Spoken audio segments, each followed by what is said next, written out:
Et j'aurais besoin de la participation de quelqu'un. Vous, madame en blanc, quel est votre prénom? Estelle, venez me rejoindre sur scène, on peut vous applaudir. Venez Estelle, des applaudissements pour Estelle. Venez par ici, venez par là. Et Estelle, j'ai amené un roman. Asseyez-vous un instant, Estelle.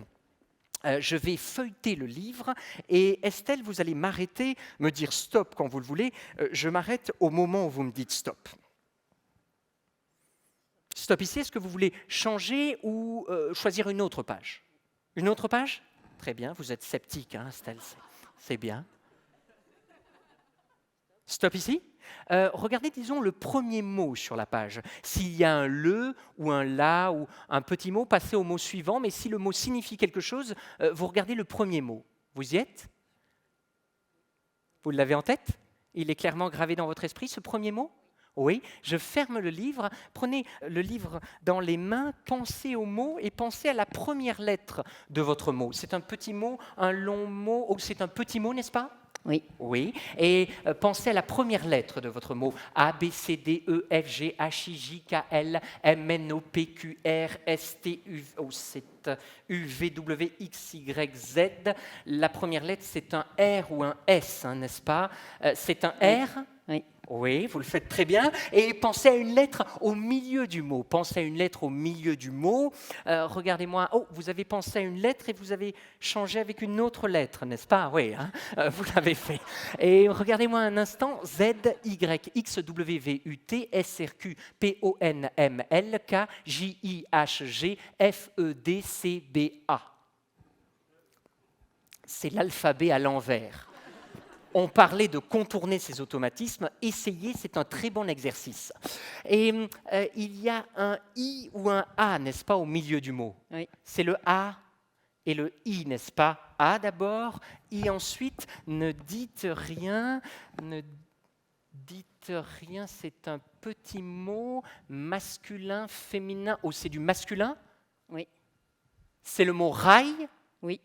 Bravo, on peut vous applaudir. Non, mais ça marche. Mais il y a monsieur qui pense là-bas qu'il y a peut-être les mêmes mots sur chaque page. Vous y pensiez, vérifiez, est-ce que les mots sont bien différents sur chaque page? Aucun doute? Vous avez été formidable. Merci beaucoup, Estelle. Merci à vous. Des applaudissements pour Estelle.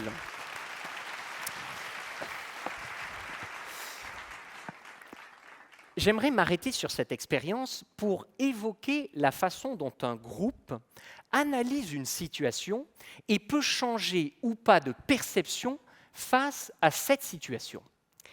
Lorsqu'on est confronté à un mystère, on veut le comprendre. Pourquoi? Parce que le mystère nous renvoie à l'idée de failles dans notre connaissance ou notre compréhension du monde.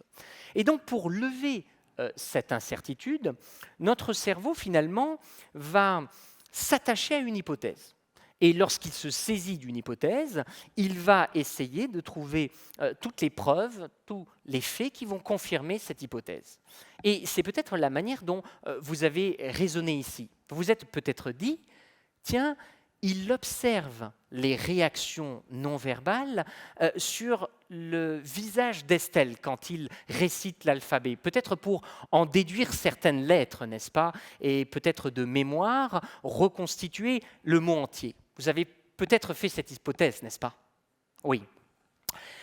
Finalement, cette hypothèse, c'est une idée préconçue qui vous vient peut-être des films ou des séries télé. Et votre cerveau est allé chercher toutes les preuves qui, finalement, confirmaient cette hypothèse. Mais en réalité, ce n'est pas la technique, ce n'est pas le secret que j'ai utilisé ici. Votre cerveau a fait fausse route.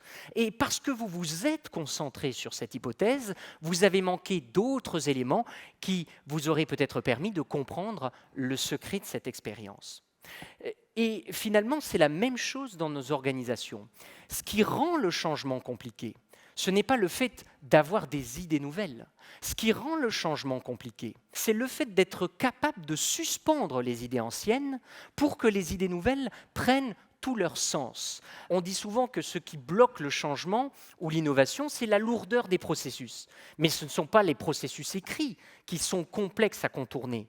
Ce qui est difficile à contourner, c'est toutes les règles invisibles, les principes, les postulats qui finalement assurent le fonctionnement de vos organisations, qui ont peut-être fait votre succès avant, mais qu'il faut réussir à remettre en cause pour penser demain et penser ce défi lié à la transition écologique. Souvenez-vous, depuis le début, vous cherchez le secret. Vous cherchez le truc, comme on dit.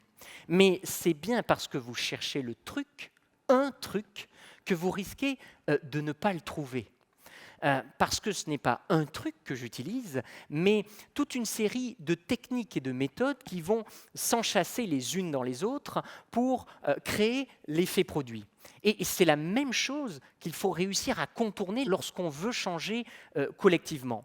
Il faut éviter de se laisser enfermer par une seule hypothèse, par un seul type de solution, par une seule voie pour penser et réussir le changement. Et j'aimerais aller un cran plus loin, puisque vous ne cherchez pas un truc, mais des trucs, avec une autre personne. Quel est votre prénom, madame ? Chiara ? Venez me rejoindre sur scène, on peut vous applaudir. Venez, Chiara ! Et puisque depuis le début, vous essayez de comprendre ce qui se passe, j'ai amené un roman policier, un Agatha Christie. Et Chiara, vous allez vous asseoir ici et je vais feuilleter le livre. Au début, pour commencer, vérifiez quand même que les mots sont bien différents dans ce livre. Ça semble improbable, mais les mots sont bien différents dans ce livre ? Aucun doute ? Parfait. Je feuillette le livre, vous m'arrêtez quand vous voulez. Je garde les yeux bien fermés. Stop ici. Regardez, disons, le premier mot sur la page, disons, de droite, parce qu'il y en a qui pensent que j'ai appris par cœur tous les premiers mots de la page de gauche du livre. Regardez, disons, le premier mot sur la page de droite. Est-ce que vous le voyez ? Est-ce qu'il signifie quelque chose ? Vous l'avez en tête ? Il est gravé dans votre esprit ? Parfait. Je ferme le livre et à ce moment-là, j'ouvre les yeux. Ne dites rien. Je vais essayer... C'est un petit mot ou un long mot ? C'est un petit mot. Merci, vous m'aidez, c'est beaucoup plus facile. En hochant de la tête, ne dites rien. Est-ce qu'il y a un O dans le mot ? Il y a un O dans le mot. On s'approche. Je ne suis pas sûr. Je crois que le mot auquel vous pensez, c'est le mot nord. Non ? C'est pas le mot nord, c'est pas grave. Ah, on va essayer autre chose. Par curiosité, à haute voix, dites-nous, c'était quoi le mot que vous aviez en tête ? Pion. Le mot ? Pion. Pion. Et j'ai dit nord.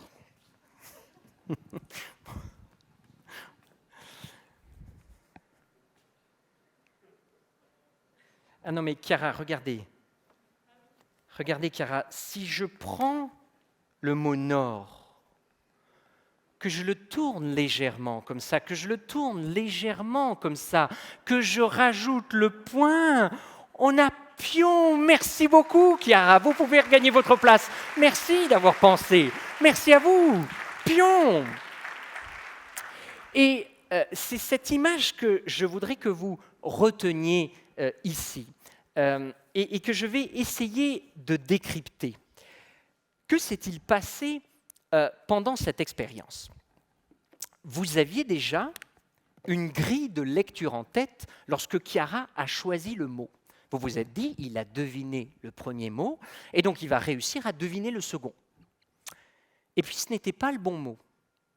Et j'ai tourné le carton. Et ce qui s'est passé, c'est que vous avez vu la même chose sous un angle différent, et ça a signifié totalement autre chose.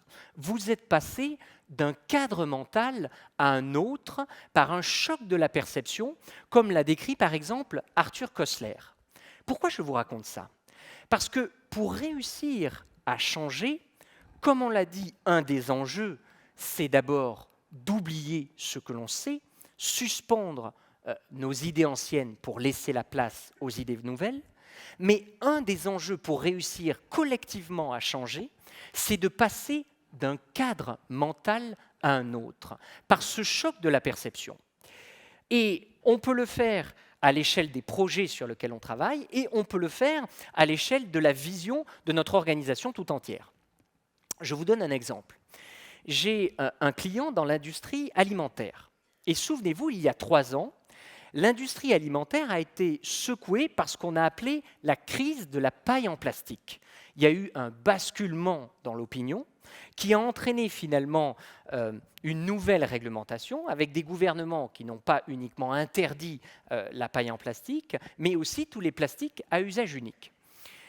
À ce moment-là, il y a 3 ans, les centres de R&D, les machines, les lignes de production n'étaient pas prêts pour finalement aborder ce changement. Et il y a, dans une industrie bien lointaine à l'industrie alimentaire, des équipes qui ont observé différemment leurs produits. Ils fabriquaient des cigarettes. Et ils se sont dit, mais au fond, une cigarette, c'est un filtre, c'est du tabac, et c'est un tube en papier, comme une paille. Si on arrive à renforcer l'épaisseur du papier pour en faire du carton, si on développe une colle durable, peut-être finalement qu'on peut apporter une réponse à l'enjeu de produire des pailles plus écologiques. L'idée était là, mais il a fallu passer d'un cadre mental à un autre. Il a fallu changer sa perception sur le produit en finalement séparant les composants et en oubliant la fonction originelle de la cigarette. Passer d'un cadre mental à un autre. Prenez également un des leaders sur le marché de la viande. Les équipes qui sont dans cette entreprise-là peuvent avoir un premier cadre mental pour penser leur métier. Elles peuvent se dire, mais au fond, notre métier, c'est de vendre de la viande. Premier cadre mental. Mais elles peuvent aussi modifier leur perception en se disant, mais au fond, la viande, c'est quoi? C'est des protéines. Donc si notre métier, c'est de vendre de la viande, notre métier, c'est aussi de vendre des protéines. Changement de cadre mental. Et si notre métier, c'est de vendre des protéines, alors on peut tout à fait développer des steaks à base d'algues marines ou des aliments à base d'insectes si ce sont des marchés qui sont porteurs dans le futur. Passer d'un cadre mental à un autre. Prenez par exemple une usine de traitement d'eau. Si vous arrivez systématiquement à récupérer la chaleur, par exemple, des boues d'épuration et la transformer en énergie, finalement, cette usine, elle ne produit plus uniquement de l'eau. Cette usine, elle est aussi sur le marché de l'énergie. Et c'est avec cette perception en tête que les équipes, on est aussi sur le marché de l'énergie, peuvent multiplier le type d'innovation et d'idées de découverte pour répondre à ce nouveau cadre mental, passer d'un cadre mental à l'autre. Et pour réussir à faire ce type d'exercice, il y a une clé qu'il faut réussir à maîtriser et qui est compliquée à faire en équipe. C'est de libérer son questionnement. Et ça, c'est difficile à l'échelle d'une organisation ou d'une équipe. Parce que ça demande de la confiance entre les membres de l'équipe, ça demande du respect mutuel et ça demande un degré d'ouverture. Et quand on arrive à avoir ces 3 ingrédients, eh bien, pour réussir à passer d'un cadre mental à l'autre, on peut poser 3 types de questions.